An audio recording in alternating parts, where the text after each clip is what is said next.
Kardusnya apa, Mas?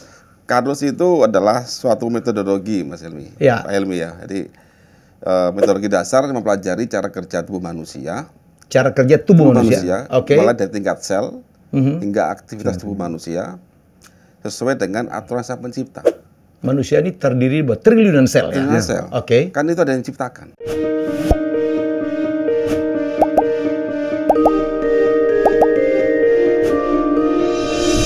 Baik, ini berita gembira ya untuk Anda mungkin penderita diabetes dan juga untuk penderita kanker. Hari ini ya pagi ini sudah menghadap saya di studio dua orang yang mungkin Anda tidak tahu siapa atau barangkali kalau kenal pun sudah kenal dalam lingkungan terbatas. Yang pertama adalah Pak Iwan Beni Purwo Widodo. Ini founder dari Karnus. Karnus apa? Tahan dulu. Jadi sabar. Yang kedua ini dia nih. Mukanya sih mirip Coki Sitohang sebenarnya.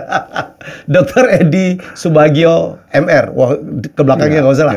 Yang beliau menerapkan sistem ini yang merawat atau membuat sembuh banyak sekali penderita diabetes dan kanker. Benar nggak sih diabetes itu ternyata nggak benar selama ini kalau diabetes itu adalah sesuatu penyakit yang tidak bisa disembuhkan? Ya, jadi begini. Dulu mungkin saya masih bilang, ikut ya, stigma bahwa diabetes nggak bisa disembuhkan. Stigma kita nyebutnya ya. Stigma. Jadi dan banyak sekali orang yang yakin, Dok. Mengiyakan itu, sudah bertahun-tahun. Termasuk saya loh. Iya, sudah bertahun-tahun, puluhan tahun mungkin. Iya. Dan cuma bisa dikontrol. Bisa dikontrol, cara ngontrolnya dengan apa? Obat. Obat, lifestyle, yang ngatur makan sama exercise. Betul, itu. Ya. Ternyata setelah ada sebuah metode ini, konsep ini, saya menerapkan bisa sembuh ternyata. Iya. Iya. Dan itu totalitas. Proven ya? Proven benar. Ya, bukan ngomong-ngomong toh. Ini banyak bukti juga ada case repotnya banyak. Oke. Ya. Dan itu ternyata mereka mulai, tapi tidak semata-mata Karnus ini langsung ngekat obat. Enggak. Ya. Jadi step by step, jadi tahap demi tahap. Jadi tapering. Sampai benar-benar enggak minum obat sama sekali. Gradual. Betul. Gradual. Ada contoh paling ekstrim nggak? Apa jangan ekstrim lah, ekstrim lah. Yang rata-rata udah ngobatin berapa orang nih? Kalau dulu katanya dokter kecantikan ya. Iya. Lebih cocok sama. Jadi awalnya itu mungkin gini. Saya asal-asalnya itu emang dokter umum dulu. Dokter umum. Terus habis itu dapat beasiswa ke Bangkok, ke Korea juga untuk kecantikan. Nah mungkin Allah itu sayang sama saya supaya dosa kita nggak tambah banyak. Yaitu saya sudah ikut kecantikan lah. Setelah sudah di situ nyaman, kok saya ditemukan dengan konsep ini yang sesuai dengan tujuan saya jadi dokter, yaitu untuk menyembuhkan pasien, bukan mengobati. Mulia ada dua, ya mulia ya. Ada menyembuhkan dan ngobatin. Akhirnya sama Allah itu diijabah. Saya diberi petunjuk dengan ilmu konsep ini ya, metodologi baru ini. Saya belajar tuh. Setelah belajar, saya langsung terapkan. Yakin betul karena apa? Di konsep ini yang digunakan untuk keyakinan saya itu berdasarkan Al-Quran dan hadis. Itu yang saya pelajari. Sehingga semakin saya itu nambah banyak belajar Al-Quran hadis ini semua di sini. Dan saya siap syiar untuk penyakit-penyakit degeneratif, termasuk diabetes, kanker, hipertensi dan lain sebagainya. Case yang udah ditanganin?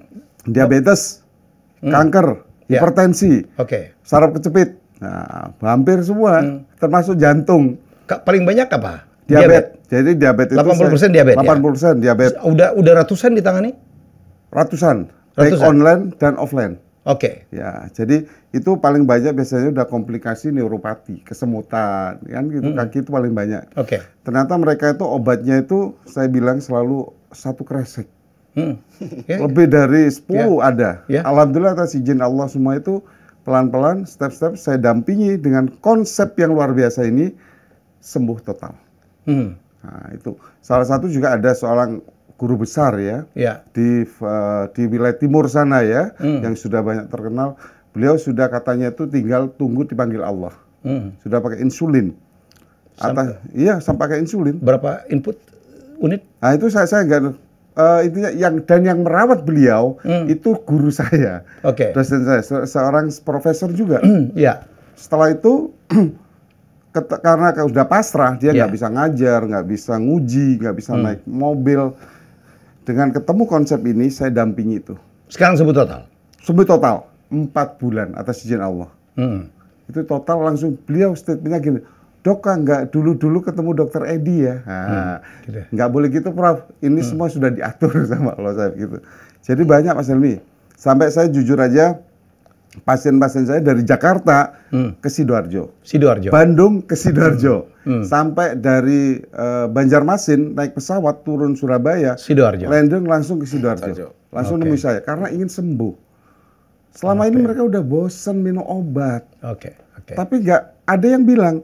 Saya tanya ke dokternya, dok, saya minum obat ini kontrol lajin, sembuh nggak? Loh, sudah, yang penting minum obat aja. Emang harus begini, begitu. Jadi sakit hati katanya. Akhirnya mencari alternatif, ketemulah pada saya dengan medsos saya itu sekarang itu banyak. Punya medsos juga udah? Iya, jadi saya itu medsos itu online pasien kurang lebih hampir 2.000 pasien. Dari Sabang sampai Merauke, ada Taiwan, Abu Dhabi, Bangkok, Singapura, banyak. Oke, Karnus, ini foundernya. Foundernya Mas Iwan Beni Purwo Widodo. Iya, Pak. Pasti orang Manado gitu. Manado orang. Jombang ya, Jombang. Oke, karena tadi kelas gue di IPB walaupun saya gak lulus ya IPB. Apa Karnusnya apa, Mas? Karnus itu adalah suatu metodologi, Mas Helmi. Ya. Pak Helmi ya. Jadi metodologi dasar mempelajari cara kerja tubuh manusia. Cara kerja tubuh manusia. Mulai dari tingkat sel hingga aktivitas tubuh manusia sesuai dengan aturan Sang Pencipta. Manusia ini terdiri dari triliunan sel ya. Triliunan sel. Kan itu ada yang diciptakan. Setiap ciptaan ada aturan. Lah manusia diberi akal untuk mempelajari, suruh ikro, membaca, merenung dan berpikir untuk mempelajari aturan Sang Pencipta. Sehingga kita ini hidup ini nggak sekedar hidup lalu dan mati gitu enggak, tapi ada aturan-aturan yang kita taati. Contoh paling gampang adalah kita bicara handphone aja. Handphone itu adalah ciptaan. Kita membeli handphone, meskipun kita sudah beli handphone, uang kita sendiri, kita kan nggak bisa ngawur. Harus tunduk dengan aturan pembuat handphone.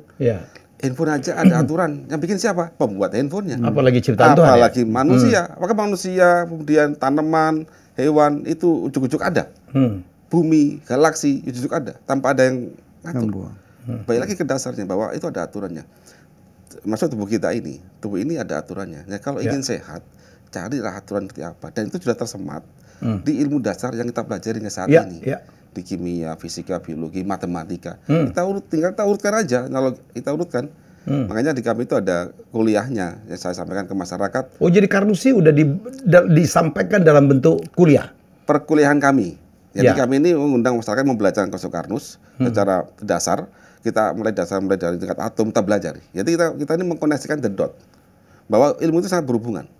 Dari mulai fisika, kita belajar fisika tentang atom, tabel periodik, hingga ke biologi, ke manusia. Itu berhubungan semua, Pak. Oke. Nah, kita urutkan aja. Kita ketemu alurnya. Dan ternyata ada nih satu hal yang memang masih lag dalam kehidupan sehari-hari kita. Contoh yang paling gampang lah. Lambung kita ini. Lambung ya? Iya, lambung itu. Lambung, oke. Jadi lambung kita tuh sangat apa ya, sangat dikami hitamkan itu loh. Dikami hitamkan? Dikami hitamkan. Maksudnya? Berapa banyak sekarang katakan bahwa asam lambung itu jahat. Ya kan? Nah, padahal saat kita tahu bahwa manusia ini terdiri dari sekian triliun sel dan dia ada aturan cara hidup sel, sel itu bermasyarakat, namanya organisasi kan, ada undang-undang, ada aturan kan. Nah, sel itu butuh makan, ya kan? Yang dimau sel itu apa sih? Dia nggak doyan namanya nasi pecel, nggak doyan sel itu. Yang dimau sel apa? Saat saya makan karbohidrat dari nasi, dia maunya glukosa. Yang makan protein dari empalnya nasi pecel, dia butuhnya asam amino. Asam amino. Ya, kan, daging ya. Yang mecah itu siapa sih? Asam lambung, Pak Helmi. Nah, ternyata yang mecah itu asam lambung. Itulah fungsinya asam lambung. Iya, kalau asam lambung itu tidak diberi asam dan asam itu nggak ada gunanya, ngapain Sang Pencipta ngasih asam lambung di situ? Itu jadi asam lambung itu mengkonvert ya, Mas? Mengkonvert menjadi zat-zat yang dibutuhkan oleh sel kita. Apa aja tuh? Asam amino, glukosa, asam lemak. Ya, tiga ini paling penting tiga. Ini tiga utama ya. Tiga utama dulu. Yang ini yang diproses dari makanan kita. Ya. Boleh sate kambing, ya toh, nasi, boleh kentang, boleh rawon, tentang itu ya. Nah, itu. Tanpa ada itu, maka makanan ini tidak diproses dan dibuang jadi feses. Feses itu kotoran. Ya, kotoran. Ya. Nah, kemudian jadi pada saat kita ini menyampaikan ke masyarakat bahwa asam lambung jahat, lalu kita netralkan dengan obat-obatan yang ada saat ini. Sama aja mematikan fungsi itu ya. Betul. Jadi paham ya, saya mencoba mencerna ini orang-orang ilmuwan, kadang-kadang bahasanya itu nggak nyambung gitu ya. Jadi bayangkan asam lambung itu kan yang mengkonvert, yang mengkonversi, yang merubah dari bahan makanan apapun yang masuk melalui mulut kita. Ya begitu masuk ke lambung, dicerna oleh asam lambung dan dikonversi, dirubah. Ya ada yang menjadi asam amino. Asam amino, ya protein itu, ada yang menjadi glukosa itu karbohidrat untuk energi kita. Ya, itu yang katanya paling jahat ya. Kalau kebanyakan katanya. Ada lagi menjadi asam lemak. Asam lemak dari lemak. Dari lemak itu dibutuhkan untuk energi juga. Untuk energi juga. Nah, bayangkan kalau mesin pengkonversinya kita gak ganggu atau nggak jalan. Dan nggak fungsi lah. Dengan anggapan orang selama ini asam lemak itu asam lambung itu jahat. Oke, terus. Ya, jadi begitu kita netralkan asam lambung karena kita sakit lambung, ya, maka kita sakit lambung. Ya, karena sakit lambung, dinding lambungnya tipis, kan perih, langsung dinetralkan. Maka hari itu sel kita tidak makan. Mulai nih kita mulai kelaparan. Dan karena tidak pernah ada solusi untuk menambal lambung, maka orangnya akan terus ketergantungan. Hari ini kita gagal memberi makanan sel, besok masih sakit, minum lagi. Itu yang GERD ya? Sakit jadi GERD akhirnya. Banyak banget tuh ya GERD ya? Nanti GERD jadi anxiety, jadi diabetes, jadi hipertensi, jadi kanker. Dari situ semua awal mulanya. Iya, jadi habis makan ya, misal makan, kayak istri saya, dia kalau terlalu pedas nggak bisa. Apa santan nggak bisa. Kebanyakan makan nggak bisa. Terlambat makan juga nggak bisa.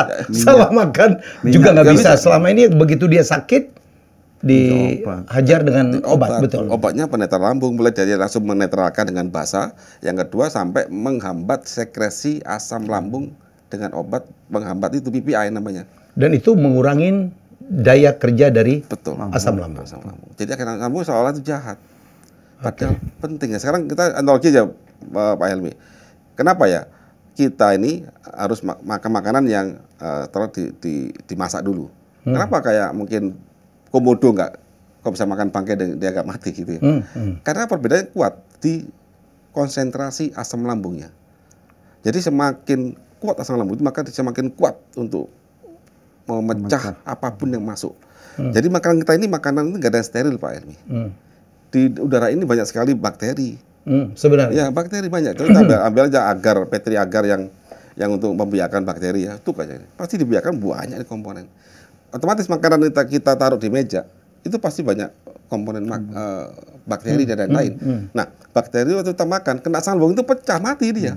Karena di lambung juga ada asam.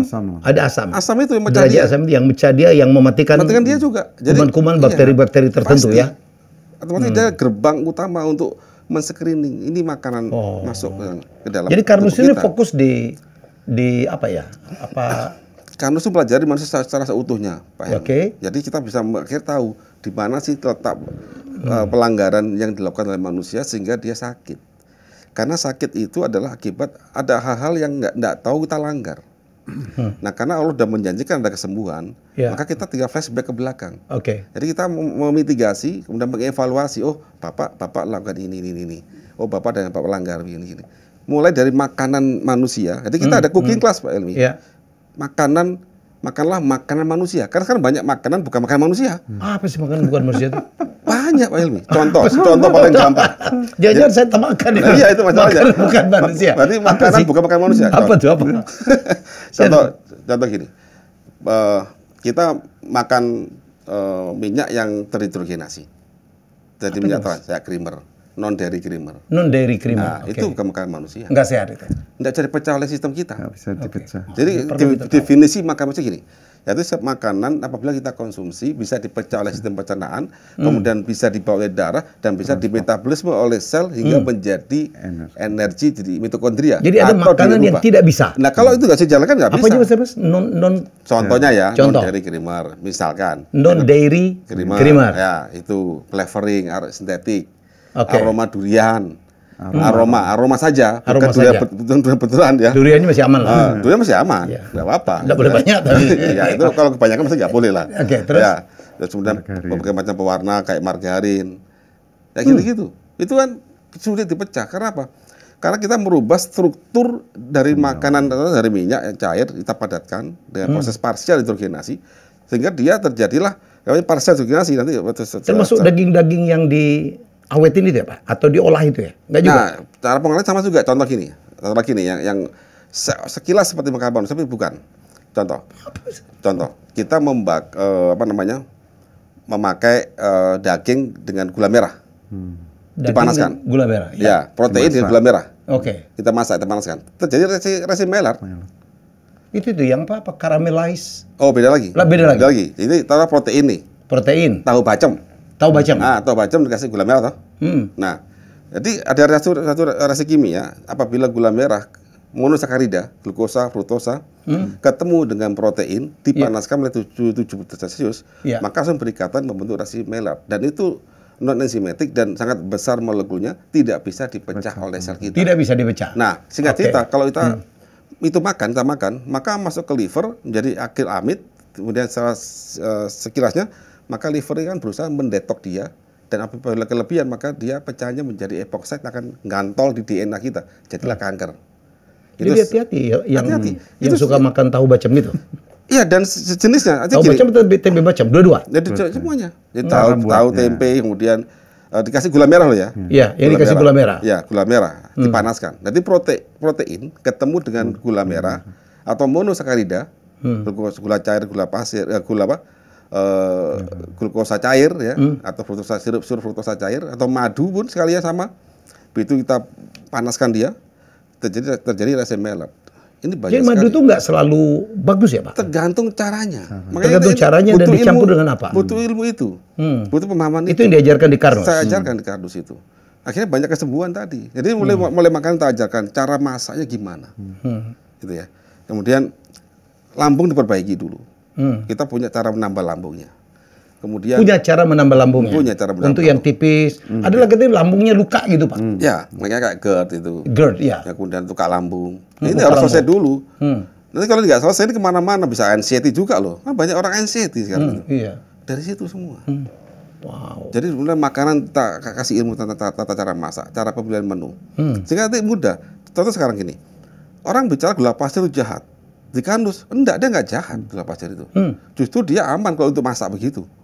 Justru lebih aman? Lebih aman dibandingkan gula merah untuk masak bacem. Kenapa? Tapi kalau gula merah enggak untuk bacem, aman dong? Aman. Nah, contoh gini, saya bikin kacang hijau nih. Kacang hijau, jika mau pakai gula merah, kacang hijaunya harus masak dulu tanpa ada gula. Gula merah sendiri. Nanti mau makan, ambillah kacang hijau sama gula merah campur di mangkok. Kalau dicampur dari awal? Nggak bisa, kan direbus toh. Direbus ya. Ini kan saya bilang setelah mateng, ini gula merah kita cairin dulu.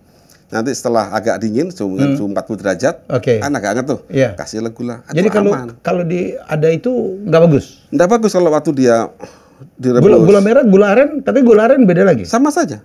Jadi gula merah ada dua jenis. Ya. Satu gula merah kelapa dari tebu. Satu lagi gula merah dari non tebu. Contoh aren, kelapa. Ya. Tebu itu kalau tebu ya, kita bicara tebu itu ada dua jenis gula. Satu sukrosa. Itu disakarida. Satu lagi glukosa, fruktosa, gula sederhana. Itu gula cair. Nah, gula pasir itu sejak zaman Nabi Adam sudah pasir bentuknya. Cuman waktu jadi nira tebu itu masih nggak kelihatan. Begitu nira itu kita pekatkan, maka sukrosa kan misah sendiri. Jadi di pasir itu. Nah, pada sukrosa itu gugus aldehid sama keton, nanti fruktosa sama glukosa itu berikatan begini. Jadi dia aman. Kalau gula cair, gula merah itu akan banyakkan gula itu kan kadang gula pasir yang dicairkan. Kalau gula pasir kan tetap dia berikatan. Enggak apa-apa. Masih sukrosa dia. Yang saya maksud glukosa, fruktosa bebas adalah memang dia setelah strukturnya memang dia bebas, glukosa dan fruktosa bebas. Kalau sukrosa itu gula pasir itu adalah glukosa, fruktosa berikatan. Jadi kristal. Itu aman. Itu aman. Kalau ketemu protein dia masih aman. Enggak berikatan. Makanya waktu kita memasak misalnya, saya mau masak nih pindang ikan, Palembang nih. Itu saya suka itu. Iki wong Jombang tapi di Palembang. Bang. Pindang ikan. Iya, iya. Nah, pindang ikan. Ikan patin. Ikan patin, ikan baung boleh. Ikan baung boleh. Waktu kita masak airnya itu kan ada kasih kadang gula merah atau gula merah ya. Atau gula pasir ya. Oke. Maka saya ganti gula pasir, itu aman. Tapi kalau gula merah. Jadi artinya gula pasir itu relatif lebih aman daripada gula merah. Untuk konteks dengan ketemu protein, ya. Ketemu protein. Konteks protein. Itu udah aman. Sekarang kan banyak sekali kopi itu dikasih gula aren. Nah, kalau kopi masih aman, karena kan kopi nggak ada, kecuali kopi kasih susu. Kecuali protein. Nah, kasih susu, kan ada proteinnya tuh. Ya, double juga ya. Susu kental manis lagi. Jangan. Nah, hal begitu kami ajarkan. Tapi kami punya dasar, Pak Helmi, di secara saintifik. Oh, banyak banget saya dapat ini. Saintifik. Nah, contoh telur dadar. Apa? Telur dadar. Telur dadar. Iya, itu masalah itu. Kenapa? Jadi gini. Ya bener loh. Bener. Masalah di mana telur dadar? Salahnya telur dadar itu apa? Tetap nggak salah, yang bikin yang salah yang dadarnya yang salah. Iya. Telur itu dalam telur ada dua komponen, satu putih, satu kuning. Oke. Yang putih kuning, yang putih itu isinya avidin, ada avidinnya. Avidin itu apa? Avidin suatu antibodi yang Allah sematkan di dalam telur. Oke. Untuk mencegah jika bakteri masuk nggak sampai busuk, sehingga punya umur simpan. Oke. Avidin. Kemudian di kuning itu ada biotin. Apalagi itu? Biotin itu vitamin B. Vitamin B7 ya. Ada vitamin H juga katakan. Biotin itu sangat penting. Yang di kuning? Di kuning. Untuk tubuh kita dan tubuh ayam juga. Semua makhluk hidup butuh biotin. Yang dia pakai mitokondria untuk siklus Krebs dan lain-lain. Intinya dia mengambil karbon dioksida, karbosilasi lah kalau nanti teman-teman melihat ini ya. Itu sangat penting sekali. Jadi kenapa kok nggak boleh campur? Avidin dan biotin itu sangat kuat ikatan cintanya. Nah, itu ikatan. Jangan dipisah. Nah, apabila dicampur dia langsung bercinta, langsung ngikat diri. Iya, oke. Ngikat. Dan konstanta perceraiannya sangat kecil. Bisa ceraikan lagi dia itu. Ya.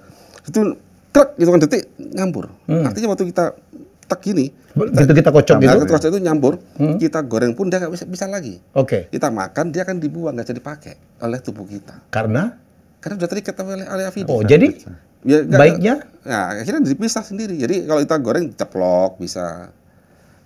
Ceplok itu kan tidak dicampur. Tidak dicampur. Oke. Kemudian diapain, direbus. Oke. Itu nggak ada masalah. Tapi kalau itu dicampur masalah. Apa akibatnya sekarang? Apa akibatnya? Sekarang bayangkan gini. Telur itu bagi sebagian orang mungkin murah. Bagi orang mahal. Atau menengah ke bawah. Ya. Seorang anak ibunya memberikan telur, ya kan, supaya dia pinter ya.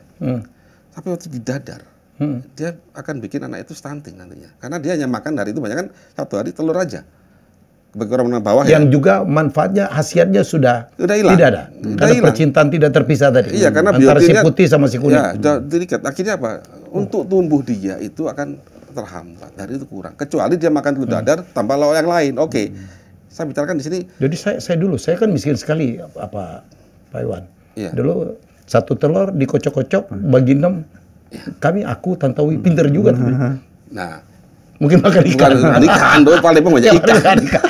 Sekarang saya bilang, apabila seorang anak ini mereka tuh hari ini makan telur dadar, hari itu dia udah anak itu pertumbuhannya kan gini. Kehilangan gizi lah ya. Iya, kehilangan waktu itu. Nah, apabila itu berlanjut pada orang dewasa dan begitu pola makan dia, karena dia nggak tahu, akhirnya dia tubuh sel dia itu nggak mampu untuk regenerasi. Ini kan kita kan sekarang Pak Prabowo juga mau makanan bergizi itu ya. Kalau untuk rakyat kecil di kampung-kampung kan paling telur. Jadi boleh dong kalau putihnya sama kuningnya dipisah aja. Bisa aja. Kuningnya dikocok.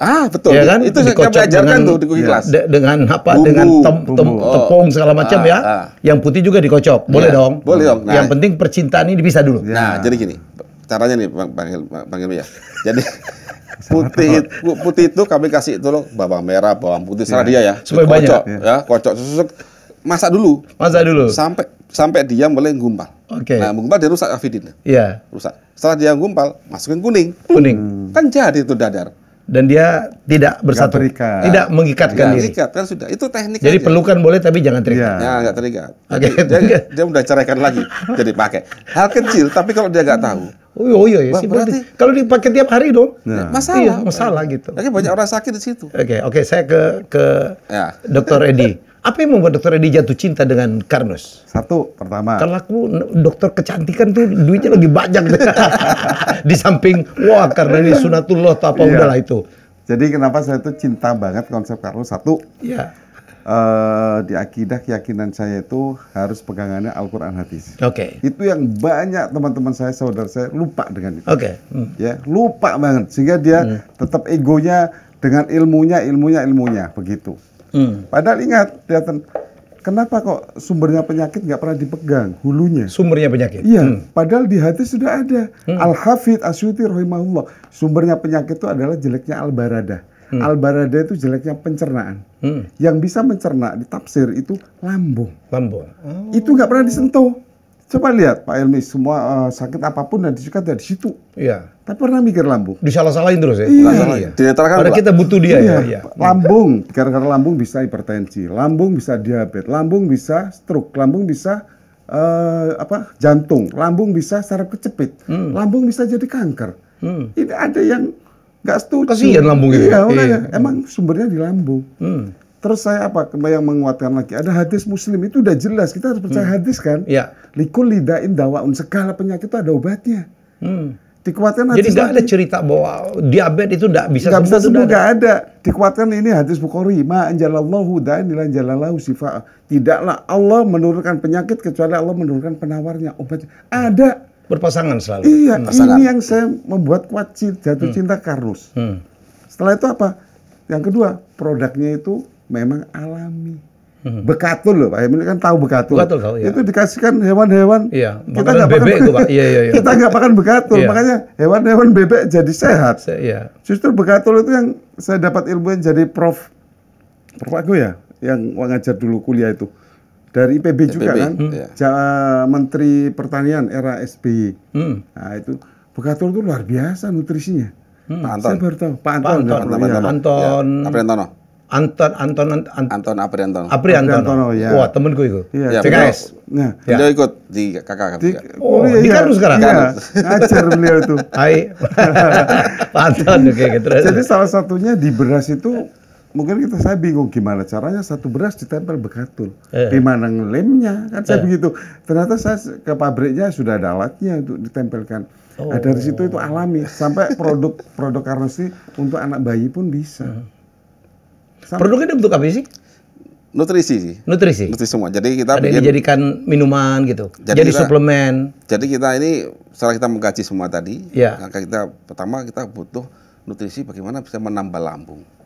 Akhirnya menambah lambung. Ya, merekonstruksi lambung. Ternyata lambung itu ternyata mukosa terbuat dari glikoprotein dan kita bisa bikin itu dari kolagen tipe 3. Kebetulan saya pakai kolagen pertama Ong Liman di Asia Tenggara, Pak Hilmi, alhamdulillah. Dan kemudian kita ada riset tentang pati dari pisang. Jadi pati pisang itu saya kasihkan dengan kolagen saya, jadilah kayak mucin itu. Kayak apa? Mukosa lambung itu. Plek, nambal dia. Kemudian, yang luka-luka ya. Nambal. Nanti nambal 4 jam, kemudian di digest, masuk lagi dalam darah kita, dipakai dari dalam. Jadi kita skema begitu. Nah, itu skema itu kita punya nutrisinya. Terus yang kedua, kita butuh skema untuk menyedot plak dan membakar plak. Kan ini problem nih. Pada diabetes, hipertensi, stroke, dan lain-lain. Plak ini adalah makrofag yang memakan TG dan kolesterol terbakar dalam darah. Sehingga kita harus sedot dia. Plak itu ada yang di pembuluh darah itu ya? Pembuluh darah, ya. Yang nempel-nempel di dinding? Nempel itu. Nah, katanya itu juga nggak bisa dicopot, nggak bisa dikejar. Bisa. Coba aja buka biokim itu. Ada yang bilang sama saya, orang ahli juga loh. Nah, dia suruh nggak bisa tuh. Belajar lagi. Makanya dia harus dipasang ring gitu. Karena kalau udah sekali nempel, itu katanya kayak karat gitu, udah nggak bisa lagi dihilangkan. Bisa. Coba beliau minta membuka tentang transporter pada makrofag. Namanya ABC A1 sama ABC G1 ya, G1. Jadi ada caranya itu. Makanya kami ajarkan itu pada kuliah Karnus, Pak Ilmi. Kami insya Allah September ada kuliah Karnus angkatan ke-16. Kuliah Karnus ini Anda buka ya? Kayak seminar gitu? Iya, seminar 2 hari. Kita belajar dari pagi sampai malam. Malam ada praktikumnya. Kita buktikan semua itu. Yang ikut siapa aja? Siapa aja yang berminat? Siapa aja boleh. Masyarakat yang dokter, masyarakat umum, penderita gitu yang pengen tahu. Kalau penderita, banyakkan mereka kalau ingin belajar di dalam ikut kuliah. Kalau enggak, cukup ke dokter kami, dokter Edi, banyak dokter kami juga. Atau ikut cooking classes di malam. Oke, saya ke dokter ini. Dok, ada juga bahwa Karnus ini juga metodiknya ya, metodenya juga bisa untuk ngobatin cukup banyak pasien-pasien kanker ya? Alhamdulillah. Jadi bukan alhamdulillah banyak yang kanker, alhamdulillah bisa diobatin. Jadi alhamdulillah bisa diobatin. Saya tuh juga nggak nyangka, Pak Helmi. Jadi tiba-tiba kok pasien kanker-kanker yang terutama sudah stadium 3 dan 4, kanker payudara. Oh, banyak kanker payudara. Iya, itu mereka ada sudah yang di kemo, ada yang sudah dioperasi, ada yang nggak mau operasi. Nah, ini ada kejadian satu, orang Surabaya ini sudah 12 tahun kanker payudara. Dan beliau tidak bisa duduk sama sekali, terbaring totalitas. Jadi 12 usia 61. Jadi beliau itu sudah nggak mau dioperasi, takut. Pasrah lah udah ya. Pasrah, takut dioperasi, sudah di kemo 3 kali.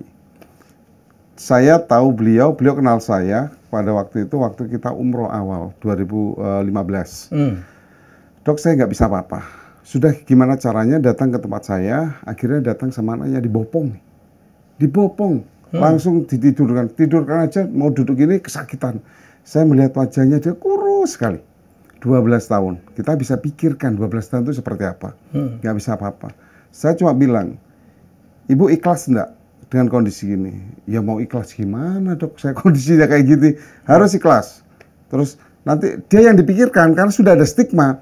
Nanti saya pengobatan konsep Karnus ini mengganggu nggak saya pengobatan kemo ini? Yang selama ini sudah dilakukan? Iya, pasti seperti yang juga tidak bisa bikin dia sembuh? Betul. Akhirnya saya yakinkan, akidahnya saya kuatkan, akhirnya mau. Setiap 1 pekan, 7 hari, saya suruh kontrol. Itu perkembangannya luar biasa. Dan yang biasanya saya ada tambahan lain. Saya terapi pakai entong nasi. Nah, ini yang nggak ada punya dokter, mungkin di luar jalur ya. Entong nasi? Iya, entong nasi itu. Apa itu? Terapi pakai alat entong nasi itu. Oh, centong? Entong. Jadi direfleks ya? Itu. Iya, pakai alat itu saya. Yang sudah 5 tahun minimal dipakai di dapur. Nah, dan itu yang dari kayu? Kayu jati harus. Untuk ditempelin gitu? Bukan ditempelin, kakinya saya titik-titik untuk melancarkan akupunktur gitu ya? Betul. Oke. Setiap 7 hari itu perkembangannya luar biasa. Mulai dari bisa duduk, bisa berdiri, terus jalan megang tembok 4 bulan. Atas izin Allah. Sembuh dari keluhannya, sembuh dari sakitnya, dicek labnya juga. Kanker hilang? Kanker hilang. Masih ada ibunya? Masih ada sekarang. Dia sekarang malah sibuk ikut suaminya bantu-bantu yang umroh. Boleh disebut namanya? Namanya Bu, kalau nggak salah Bu Aminah ya kalau nggak salah. Hai Bu. Seneng ya disembuh. Iya, Bu Aminah itu. Saya tuh nangis sampai jujur karena bisa bayangin kalau kita 12 tahun sakit kanker payudara. Kita punya ibu seperti itu ya. Betul, saya tuh ya Allah, saya nangis. Sampai beliau katanya anaknya itu dilepas nih, beli roti sendiri, jalan sendiri. Waktu dia mulai jalan, langsung dikasihkan saya, Dok ini roti buat saya. Kata anaknya, itu tadi nggak mau didampingi Dok, padahal jalannya masih gini-gini. Beliau bangga dan senang sekali selama ini tidur terbaring, 12 tahun. Cuma 4 bulan, 3 bulan itu dia udah bisa jalan. Sekarang udah aktif normal? Aktif normal, Masya Allah. Jadi itu yang saya. Dan sejak itu ada di TikTok saya tuh di TikTok itu banyak pasien-pasien kanker payudara ke saya. Itu seperti itu ya, saya waduh apa ini emang. Jadi yang diterapkan itu bukan cuma terapi ya? Iya. Tapi sugesti yang saya berikan. Sugesti juga. Ya. Doa juga. Doa ya, oke. Kemudian juga pola makannya diganti, ada suplemen. Iya, ini nutrisi nih. Ada nutrisi. Ya, nutrisi. Jadi Karnus ini banyak sekali juga merubah nutrisi. Betul. Jadi betul-betul mengasup tubuh manusia dengan hal yang diperlukan ya? Iya, betul. Apalagi terus keluar jurnalnya ya dari Dr. Sugeng itu ya Pak ya, untuk Al-Ghatinya, untuk kanker kolorektal itu. Apa? Kolorektal, kanker usus besar, kolon. Usus besar, kolon? Iya, kolon. Jadi seperti itu. Oh, jurnalnya udah ada ya? Ada. Siapa yang buat? Ada kemarin dari dokter S3 dari Undip yang ngambil penelitian itu. Iya, tentang Karnus. Tentang kolon, kemudian menggunakan metode Karnus. Ya, produk dari Karnus. Anda kan bukan dokter kan? Bukan. Ya. Ini S1 dari IPB. Kok bisa-bisanya? Tapi dia penelitiannya IPB kuat banget lah. Hebat. Jadi Karnus udah punya pabrik sekarang? Punya pabrik. Di Sidoarjo? Sidoarjo sama Pandaan. Sama Pandahar. Ya. Jadi apa aja sih yang diterapkan di pendampingan ya untuk menyembuhkan penyakit ini? Yang pertama kalau secara pasien ya. itu kan akan ditangani oleh dokter atau terapis yang sudah belajar konsep Karnus. Ada kuliahnya kan. Yang kita lakukan ada 6 langkah nanti itu. Yang pertama adalah perbaikan metabolisme tubuh. Apa? Perbaikan metabolisme tubuh. Metabolisme tubuh. Ya. Artinya lambung dia harus diperbaiki dulu. Itu poin penting pertama. Yang kedua adalah plak itu harus diambil. Wah, ini 2 hal penting ya. Memperbaiki lambung, kemudian plak akan diambil. Jadi penderita-penderita GERD yang ini insya Allah bisa disembuhkan. Justru itu harus sembuh dulu. Sembuh dulu. Baru yang lain sembuh. Habis itu plak.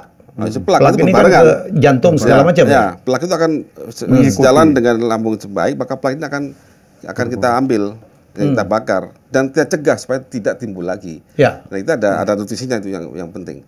Nah, kemudian kita ajari cara makan, cara masak, ada cooking class-nya. Yang benar. Yang benar. Kemudian ya kita minta dia berdoa, kemudian kita kasih nasi khusus juga, ada caranya ya. Kita punya skema untuk ngambil plak itu ada butuh skema sebenarnya. Dari pola makan dan menunya dia. Menunya. Ya, kita suplai pembagian lambung, nutrisi untuk lambung, kemudian pengambilan inisiator oksidatif di dalam darah supaya tidak terjadi plak lagi. Itu yang argati.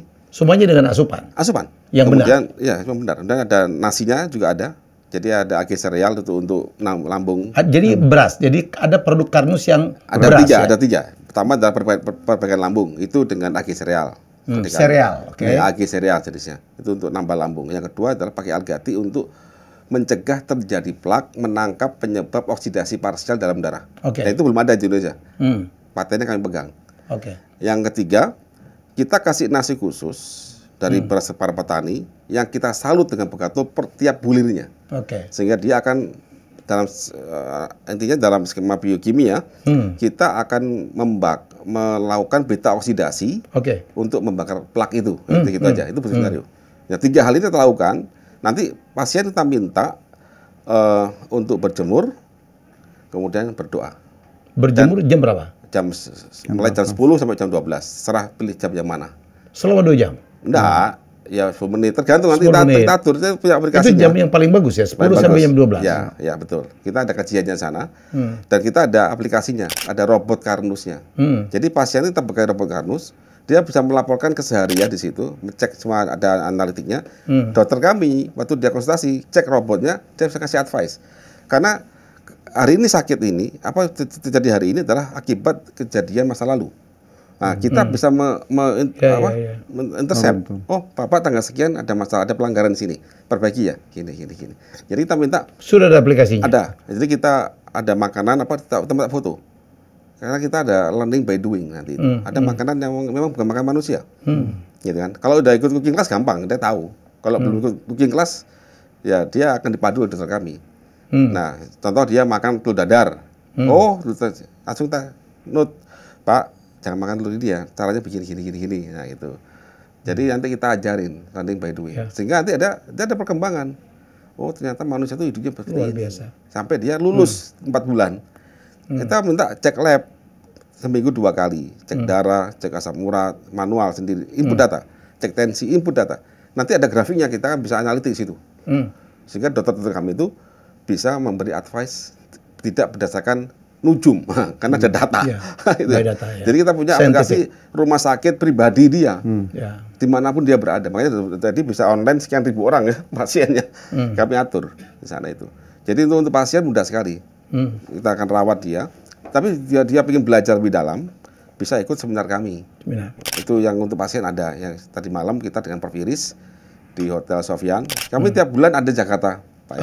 Untuk kalau orang daftar kemana? Ke website juga? Ada websitenya. Website Karnus. Website konsepkarnus.com atau Instagram konsepkarnus official. Konsepkarnus.com. Untuk yang IG mana? IG-nya konsepkarnus official. Official. Iya. Official. Konsep Karnus official. Itu nanti ada link-linknya untuk pendaftaran. Mas Iwan, tadi yang produk-produk itu semua BPOM aman dong ya? Aman. Dan semuanya buatan dalam negeri.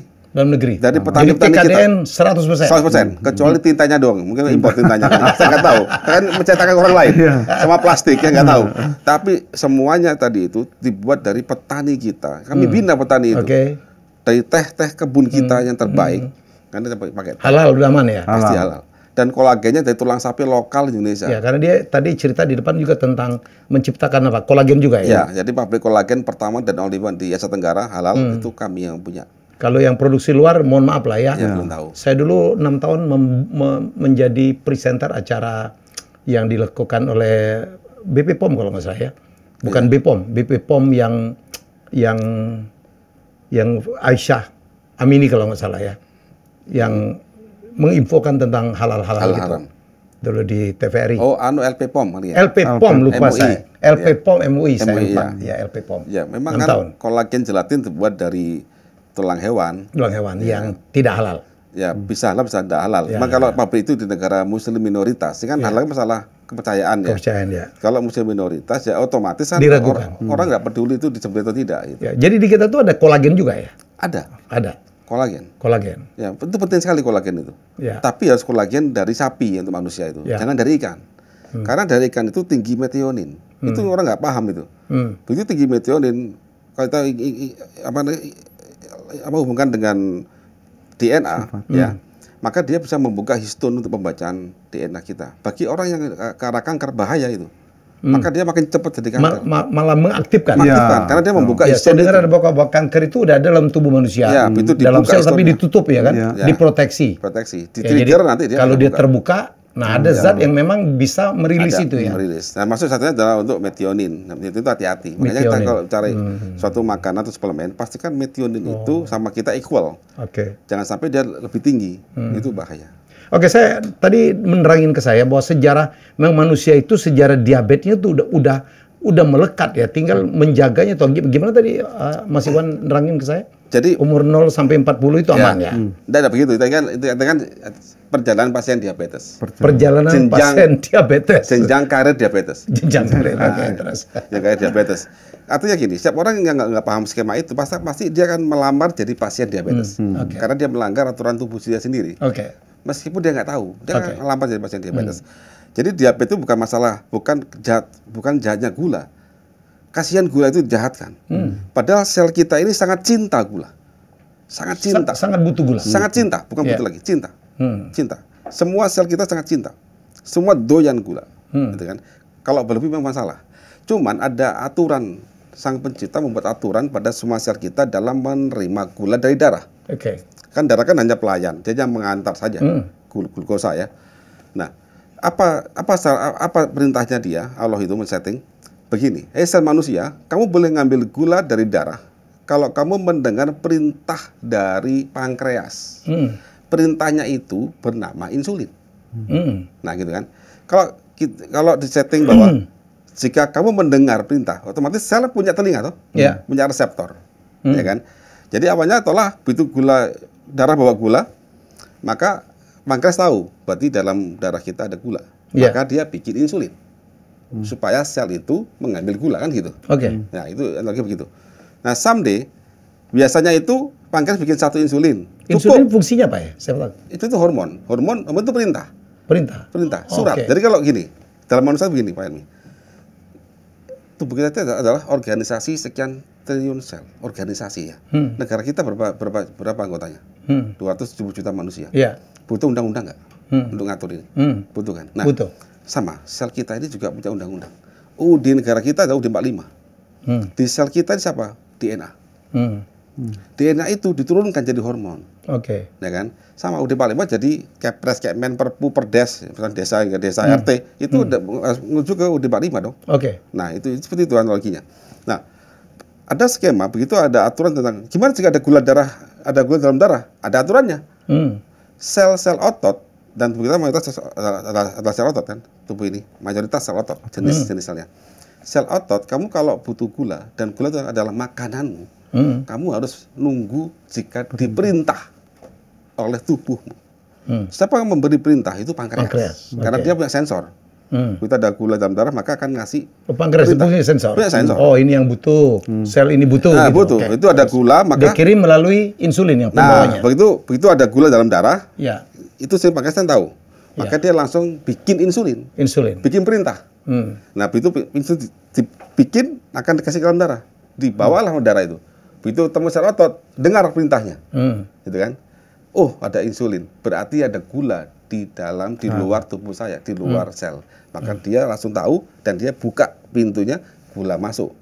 Sehingga gula darah akan turun kan, normal lagi kan. Itu skemanya begitu. Nah sekarang bayangkan, jika telinga sel itu tuli, ada nutupin. Nutupin, contoh plak. Ya. Contoh lagi, ada suatu ledakan kecil akibat partial hidrolisis, partial oksidasi dalam darah menghantam reseptor telinga sel. Kan rusak. Akhirnya begitu pankreas itu mendeteksi ada gula tinggi dalam darah karena habis makan. Ya. Terus dia bikin insulin. Kok nggak denger? Kok gula nggak turun-turun? Itu pankreas tahu loh, dia mensensor itu. Akhirnya dia bikin lagi 2. Nah, 2 baru dengar. Besok lagi, mungkin seminggu depan lagi, bikin 2 insulin, tidak dengar. Bikin 5, bikin 10. Nggak terasa 5 tahun kemudian, usia 40, dia bikin 100, masih nggak dengar. Itu bikin lagi, nggak mampu pankreas. Itu diabetes. Jadi masalahnya adalah, kenapa ini sel tuli? Siapa bikin tuli? Itu nggak pernah diselesaikan di pengobatan kita manapun. Apa penyebab dia tuli? Nah, dari kajian kami itu adalah pertama dia teroksidasi akibat tubuh kita gagal memecah lemak, gitu ya. Sehingga oksigen membakar dalam darah. Lagi-lagi ini karena jadi plak, kegagalan tadi di asam lambung. Di lambung itu. Di lambung, okay. Nah, jadi gini, Pak Rimi. Itu nanti sampai Pak Rimi belajar di kelas gini. Kita punya karbohidrat, protein, lemak. Ada 3 ya, makanan utama kita ya. Karbohidrat dan protein itu harus dipecah di lambung dulu supaya bisa masuk dalam darah. Jadi kalau karbohidrat jadi glukosa baru dalam darah. Protein dipecah oleh asam lambung jadi asam amino baru masuk dalam darah. Kalau ini gagal dipecah jadi feses. Artinya nggak ada gunanya. Artinya dalam darah akan rendah gula, akan rendah asam amino. Jadi feses. Kita punya lemak kan, satu lagi lemak. Lemak ini dalam lambung dipecah di anu aja, tapi masih masuk dalam darah kita tetap lemak lagi. Nah, padahal sel maunya asam lemak. Jadi lemak ini pemecahannya terjadi di dalam darah, bukan di lambung. Tapi untuk memecah lemak ini butuh enzim, namanya lipoprotein lipase. Nah sekarang bayangkan, saya makan tempe. Tempe itu kan ada lemaknya, lemak tempe, lemak kedelai, minyak kedelai, ada protein kedelai, ada karbohidrat dari kedelai. Jika lambung saya benar, maka protein kedelai akan jadi asam amino kedelai, masuk dalam darah saya. Karbohidrat kedelai akan jadi glukosa dan masuk ke dalam darah saya. Lemak kedelai masuk dalam darah saya, belum masuk. Begitu ketemu sel nih, begitu dia minta gula, oh ada gula. Begitu asam amino, oh ada asam amino. Begitu dia minta asam lemak, nggak ada. Darah bawahnya adalah lemak, trigliserid. Ya, lemak itu trigliserid. Ya. Si sel maunya apa? Asam lemak, bukan trigliserid. Ini kegagalan karena tadi asam lambung tidak memproses ya. Begitu dia minta asam lemak, di dalam darah adanya trigliserid, ya kan? Maka tubuh langsung membuat enzim. Enzim itu bernama lipoprotein lipase. Enzim terbuat dari apa? Asam amino. Asam dari mana? Dari tempe yang protein tempe yang dipecah oleh asam lambung. Kalau selesai kan? Nah sekarang kita bayangkan, semasikan, asam lambung saya netral. Kena obat mah. Kena obat netralin. Asam lambung. Nah, akhirnya saya makan tempe nih. Karbo tempe sebagian nggak dipecah. Protein tempe nggak dipecah. Jadi feses. Lemak tempe masuk dalam darah. Ingat, karbo jadi feses, protein tempe jadi feses. Akhirnya dalam darah saya rendah asam amino, ya kan? Tapi lemak tempe masuk. Nah, begitu sel itu minta minyak tempe, asam lemak tempe, adanya trigliserid tempe. Dia minta dong pemotongnya. Pemotongnya adalah enzim. Apa bahan baku enzim? Asam amino tempe. Dicek. Nggak ada. Jadi feses. Ya sudah, nanti numpuk. Nah, sekarang darah kita itu, Bang Helmi, itu bawa oksigen. Dan bawa bahan bakar. Sekarang kita lihat di mobil. Mobil itu bahan bakar dan oksigen ketemu di mana? Kan di dalam piston. Darah kita enggak. Di sepanjang pipa bahan bakar itu ada oksigennya. Artinya apa? Ini begitu makanan masuk dalam darah kita, ini tidak boleh lama-lama. Ini harus segera masuk ke dalam sel. Oksigen nanti ketemu sel di mitokondria. Pembakaran di mitokondria. Pembakaran tidak boleh terjadi di luar mitokondria. Mitokondria adalah ruang bakar sel, kayak piston mesin mobil kita. Nah, begitu. Jadi bayangkan, jika lemak hari ini dalam tas saya lemak atau triglycerid dari pempek bulan lalu, kira-kira saya ketemu oksigen terus tuh. Kan terjadi kebakaran, namanya oksidasi parsial namanya. Begitu terjadi kebakaran tadi itu secara parsial, maka akan ada inflamasi di dalam pembuluh darah. Datanglah makrofag. Dia makan, pluk, makan. Banyak jumlahnya, Bang Helmi. Yang dimakan? Iya banyak. 1 sendok makan minyak goreng itu banyak jumlah molekulnya itu. Coba dihitung aja. Banyak sekian juta triliun molekul. Ya, molekul kita bicara. Dimakan makrofag. Nah, makrofag itu makan banyak lemak yang gagal dipecah itu, dia bentuk foam cell. Jadilah plak. Jadilah plak. Nah, plak itu, jadi ring jantung itu semua dari situ. Iya, karena apa? Pembuluh darah menyempit akibat kegagalan memecah lemak tadi. Akibat apa? Tertarik lagi. Ada 2 hal akibatnya, dari lambung yang gagal memecah. Yang kedua, Anda salah makan minyak. Minyak yang terhidrogenasi tadi saya sampaikan, kayak creamer, non-dairy creamer tadi. Lemak yang terpolimerisasi dari akibat kita memasak makanan berulang-ulang. Makin enak kan? Kayak rendang gitu ya. Minyak jelantah. Minyak jelantah gitu. Saya makannya pakai minyak jelantah. Nah, enak itu. Nah, enak sekali kan. Nah, itu terpolimerisasi. Kita nggak tahu. Jadi akibat lampu netral, tidak tahuan tata cara masak tadi. Jadi satu. Pelak masuk. Dan itu gagal. Itulah kita melanggar algoritma sang pencipta. Nah, tapi jangan khawatir. Allah itu membuat skema lain. Dan disebutkan oleh ilmu pengetahuan. Contoh di makrofag yang jadi plak itu. Apakah bisa diambil? Bisa. Ternyata bisa. Ada transporternya. Namanya ATP binding kaset A1. Cuman dia butuh zat yang mengambil. Namanya ApoA1. Dibuat dari mana? Di dalam usus halus, ya. Di plasma sama di liver. Cuman dia butuh bahan baku. Itu kami sematkan di AG sereal. Itu cara begitu. Begitu lembut bagi, saya minta dia makan manusia. Ada cara makannya, cara masaknya. Dibawa, ngambil lah itu, diambil, tung, dibakar. Selesai. Makanya ada kesembuhan. Canggih manusia itu. Semakin dalam kita asal kita tahu caranya. Caranya, itu kita ajarkan. Jadi asupan apa yang diperlukan, asupan apa yang harus dihindari. Dan kami tidak sekedar doktrin, bukan. Kami itu ada kuliah kanusnya. Silakan ikut, tetap belajar bareng. Debatlah saya di situ, nggak apa-apa. Karena kita belajar Krebs cycles. Anda paham nggak Krebs itu? Kalau belum paham ya nggak usah debat. Karena biokim dasar. Udah berapa orang yang berhasil diobatin atau mungkin punya catatan atau udah menjadi pasien atau menggunakan ini dapat manfaat? Case report kami itu yang terdata yang taat dari report kami itu ada sekitar ratusan orang. Ada case reportnya. Data total pasien tadi sekian 1.000 orang. Dokter-dokter kami kan banyak nih dokter kami yang nggak pernah di total. Nanti kami compile semua ada berapa ribu orang. Mungkin ada 10.000-an ada itu nasional. Cuma kan enggak kita publikasi secara massal ya. Cuma kita kasih case report ada. Jadi perjalanan pasien masuk sehingga 4 bulan di wisuda lulus selamat. Anda sudah lulus diabetes sembuh itu ada. Berdasarkan kan banyak sekali yang sembuh ya, dibantu oleh Mas Iwan ya. Alhamdulillah. Jadi kami dan tim ya. Artinya saya kan bukan dokter. Tapi saya memberikan tentang suatu kajian, teman-teman dokter dan terapis yang punya hak untuk ngobatin, menggunakan cara-cara ini, ya mereka ada kesembuhan.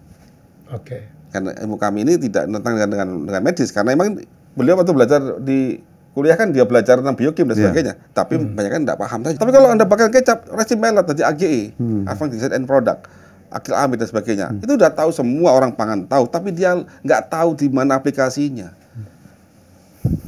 Kecil. Itu. Terus sehari-hari. Tempe bacem tadi. Nah, tempe bacem. Contoh mau bacem jangan pakai gula merah, pakai gula pasir, enggak apa-apa. Karena tadi Wan apa ininya? Istilahnya tuh kalau di reaksi Maillard. Jadi reaksi antara protein partikus NH3 ketemu dengan gugus gula. Yang akibatnya membuat satu ikatan glycation antara protein dengan gula kuat, nah membuat endingnya jadi advanced glycation end product. Itu senyawa radikal ya, yang dia reaktif sekali, yang tidak bisa dipecah oleh sistem metabolisme tubuh kita. Jadi gini Bang Emi, jadi gini, sel itu pada saat ketemu dengan glukosa, dengan asam amino, ini mempunyai pintu berbeda. Pintunya berbeda.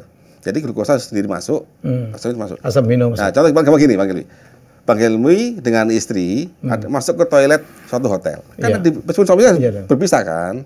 Kalau perempuan ke sini, karena Bang Helmi banyak gandengan sama istri di borgol. Ini kemana kita ini? Nggak bisa. Ya sama begitu. Jadi ini katanya kuat sekali. Jadi dia nggak bisa masuk? Nggak bisa masuk. Nggak masuk. Terus di dalam darah ada oksigen. Ya kebakar ya. Liver harus dalam mati. Nggak ada fungsinya ya? Nggak ada fungsi dan beracun. Ya beracun. Akhirnya dan dia bereaktif sekali. Jadi makanya nanti kita belajar tentang di kardus itu dasar kami di biokim dan di gugus kimia organik dasar. Jadi pada saat kita belajar sana kita tahu mana yang nggak boleh, mana yang boleh. Secara sifat dari molekul itu harus tahu selama kita masih hidup di dunia. Dan satu lagi Bang Helmi, selama hidup di dunia ini kita harus paham bahan bakar mesin kita, sel kita. Ya, bahan bakar sel tapi di tingkat ruang bakarnya. Kalau seorang driver ya bicara mobil, maka dia harus tahu mesin saya itu mesin injection, maka bahan bakar saya adalah bahan bakar cair yang harus bisa disemprotkan di dalam ruang bakar. Itu harus tahu dia. Ya, kan? Sama juga dengan tubuh kita. Sel kita itu bahan bakar yang di ruang bakar dia adalah asetil-CoA, CH3COCoE. Itu wajib tahu dulu. Apa seperti itu? driver. Apa itu nanti baca di konsep kanus. Saya sering sampaikan ke masyarakat. Anda pahami itu asetil-CoA, ingat-ingat selama masih hidup di dunia. Itu aja. Nanti di akhirat beda lagi, saya nggak tahu apa. Berat sih, nggak perlu makan lagi juga. Nanti kita runut dari situ ketemu, dari sini ketemu. Kalau gini itu kita cut, sakit kita. Nah, udah itu aja. Kalau mau sembuh, balikin. Wow, ini kita udah satu jam nih. Keren. Kita udah ilmu sekarang berkembang. Jangan dibongkar semua. Ya dia harus dibuka, dia ada semua deh. Ada semua nih, sebagian. Ya. Tapi ini konsep Karnus. Ini fundamental. Pendekar Nusantara katanya. Nanti kuliah Karnus kita bongkar semua itu. Oke, jadi ada seminarnya, ya ada websitenya, ada di IG juga ya, ada akunnya. IG, jadi konsep Karnus. Konsep Karnus official. Ya, kalau di IG. Kalau di website konsepkarnus.com. Ya, Anda bisa tanya-tanya. Jadi saya pikir penting. Saya hari ini ya banyak sekali yang selama ini ternyata salah. Ya stigma yang salah bahwa diabetes tidak bisa sembuh. Kanker apalagi ternyata semua Allah itu menciptakan penyakit pasti ada obatnya. Ada pasangannya juga pasti ada. Semuanya diatur berpasang-pasangan. Berpasang-pasangan. Ya berpasang-pasangan. Jadi banyak hal. Dan di Karnus kita juga, dan banyak sekali hal-hal yang kita makan selama ini ternyata itu bahaya. Bahaya karena cara masaknya, cara pemilihannya, cara timingnya. Ya kayak tadi kecap, kayak gula merah, saya kaget-kaget juga tuh. Jadi menurut saya mari kita hidup sehat karena sehat itu penting. Dan butuh ilmu itu. Karena sakit itu lebih mahal daripada sehat. Betul ya? Betul. Jadi meskipun ini dikasih kamar yang VIP, saya yakin nggak mau. Jadi semoga ini bermanfaat. Jadi dan ada produknya. Jadi di konsep Karnus sudah menyediakan apa juga yang harus diasup. Ada suplemen, ada beras, bekatul segala macam yang baik untuk dalam rangka memperbaiki sel-sel kita ya. Dan saya percaya bahwa memang saya tahu betul bahwa manusia itu terdiri dari sel. Jadi sakit, sehat itu tergantung kepada organisasi selnya. Kalau dibikin ngawur ya ngawur, ya kan? Jadi itu dia. Dokter Edi, ada yang ingin disampaikan mungkin? Baik, yang saya sampaikan cuma sedikit atau satu ya. Sadar dan sadarlah bahwa sumbernya penyakit ada di lambung dan itu sudah ada hadisnya kita kalau beragama. Oke, ya. Konsep Karnus itu sangat sekali ya. Iwan ya, ini junior saya. Juga seorang penemu yang sangat luar biasa, punya concern untuk bagaimana menolong banyak orang ya, Wan. Ya, jadi bahwa banyak sekali atau hampir semua penyakit itu berasal dari lambung. Namanya orang mistreatment tentang lambung. Ya, apalagi penderita GERD ya. Jadi kadang-kadang begitu sakit itu yang dikonsumsi adalah obat-obat yang justru mematikan fungsi lambung. Padahal lambung itu, terutama asam lambung itu sangat diperlukan untuk mengkonversi, merubah. Ya, tadi yang dikatakan karbohidrat. Ya, ada dibutuhkan jadi glukosa ya. Jadi protein menjadi asam amino, ya karbohidrat menjadi glukosa dan diperlukan juga lemak menjadi asam lemak. Secara nggak langsung. Jadi itu dibutuhkan. Nggak boleh diganggu itu supaya metabolisme kita tidak terganggu. Mas Iwan, ada yang ingin sampaikan? Ya, sehat butuh ilmu, maka kita harus belajar. Oke. Ada seminarnya, ada online-nya. Ya, jadi silakan ikutin. Saya senang banget karena ya KPN juga ya. Jadi video saya sharing tentang bagaimana cara hidup sehat ya. Mari kita tetap menjaga supaya kita sehat, karena sehat itu sangat mahal menurut saya ya. Kita jumpa lagi dengan tamu hebat saya selanjutnya. Terima kasih. Assalamualaikum.